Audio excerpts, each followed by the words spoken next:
We are back. Ken Burns, The American Revolution documentary review, episode 3, titled The Times That Try Men's Souls, dated July 1776 through January 1777. My opinion, this is the best episode of the series so far.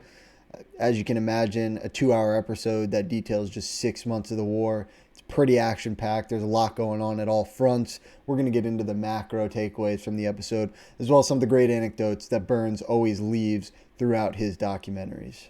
I think the major theme throughout episode 3 is that the American troops are on the run throughout most of the latter half of 1776. We see at the end of episode 2 that Washington and the Continental Army are able to oust the British from Boston, specifically because of the artillery that Henry Knox brings from Fort Ticonderoga. And at this point in time, the Americans control all 13 colonies. The British are out at sea.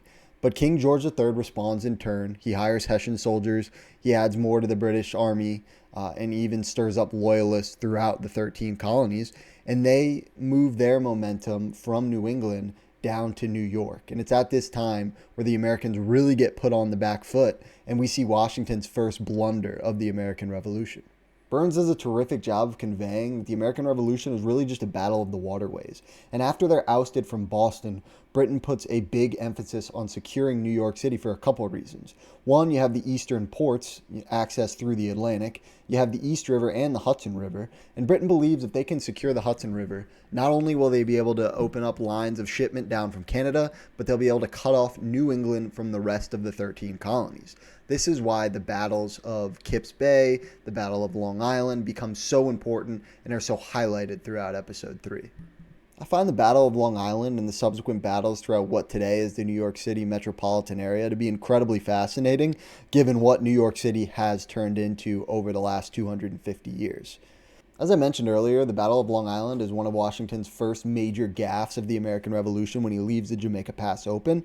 But I'm not really here to recap exactly what happened. What I think is more impactful and something that Burns hits on a lot through episode 3 is General Howe's inability to squash the American army. At this point in time, he has them backed up against Brooklyn Heights, and even people in his own ranks are questioning, why are we not laying full-on siege to what's left of the American forces?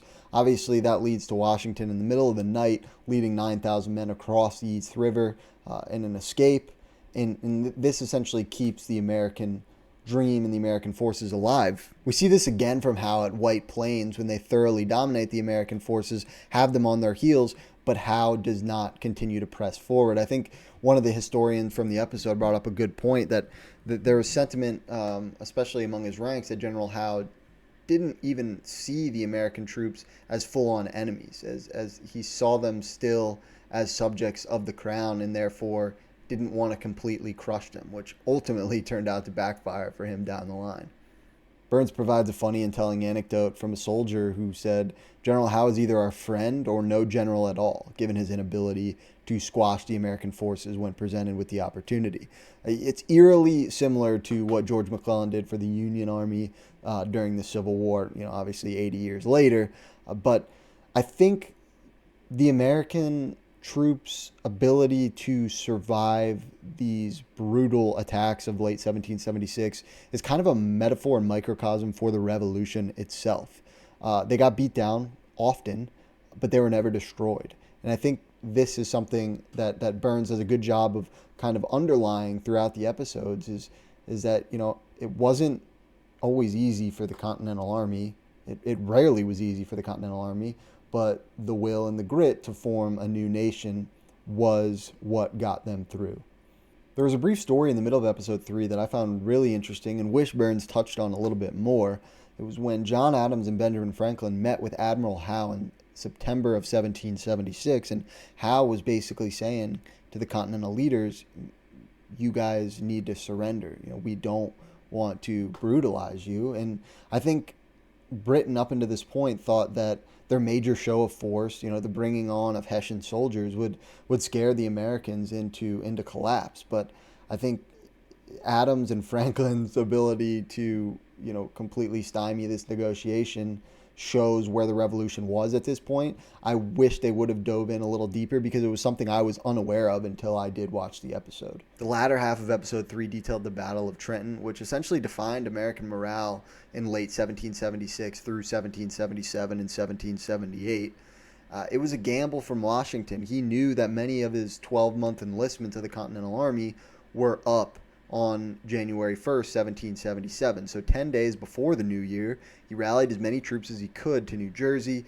He had this elaborate scheme to attack Trenton from multiple sides. 2 out of 3 of the regiments did not make it across the frozen lake, but Washington's regiment did. And they ended up seizing Trenton, which was filled with 1,500 Hessians, with only 2 casualties. And both those casualties were frozen to death. Guys who Burns mentioned were sleeping under trees before the battle even started. So really no bloodshed on the American side in the Battle of Trenton. And I think the Battle of Trenton really speaks to Washington's ability to galvanize men, galvanize an army, and in turn, galvanize a nation. And we see this, in his ability to get people down to New Jersey to fight in the Battle of Trenton. We see this during the Battle of Trenton to endure the sleet and the snow and the frozen conditions. And we see this after the Battle of Trenton. As I mentioned, most of these soldiers only had 12-month enlistments that were running up on January 1st. And on December 31st, 1776, Washington makes a plea to his army that we need you, that your nation needs you. And at first, no one steps up to sign on for 6 more weeks. And Washington, again, pleads to his army that we need you to stay on if we want to forge a new nation. And one by one, these guys, most of them, step to the forefront and say, hey, we'll sign on for another 6 weeks. And as we progress throughout the series, we'll see that those 6 weeks turned into 6 months and even a year or 2 down the line until the war was officially over. I think the storytelling in the arc around Washington has been phenomenal. I think they've done a good job presenting the facts on all sides. I think they've done a good job showing how important he was, not only militarily, but politically as well. They've shown the importance of him being Virginian, leading a regiment of mostly New Englanders.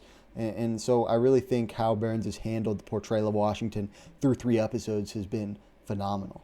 Couple other points. Benedict Arnold was mentioned again in the middle of episode 3 on how he stood against the British Navy who was trying to come down through the Hudson River, and at Fort Ticonderoga, undermanned, Benedict Arnold stood against the British, which is important, I think, to sprinkle him in here and there, given how crucial he will be in the coming episodes. I'd be remiss not to end the episode 3 review with a shout out to Ken Burns, who once again brought in computer animated graphics into the fold, something that I complimented him on throughout episode 2. I think these are huge in order for the viewer to situate themselves in exactly what was going on, what the strategy was at certain battles, how troops were positioned. And Burns, he's made a career in documentary filmmaking on adapting and being at the forefront. And so I think his ability to implement these graphics is really huge for the viewer. I think they're some of the best parts of the series. They really allow you to humanize the conflict and what's going on and really envision what it would be like to be a soldier in Washington's Continental Army. And so, massive kudos to Burns for not shying away from evolving and using some of these animations. I assume we're going to see them going forward, and I really hope we do because I think they add a lot to the documentary. But if you made it this far, I appreciate you watching the episode 3 review. I'm going to link episode 1 and 2 reviews below. Thoroughly enjoyed the documentary so far. Really excited for the final 3 episodes. So keep it locked. Appreciate y'all.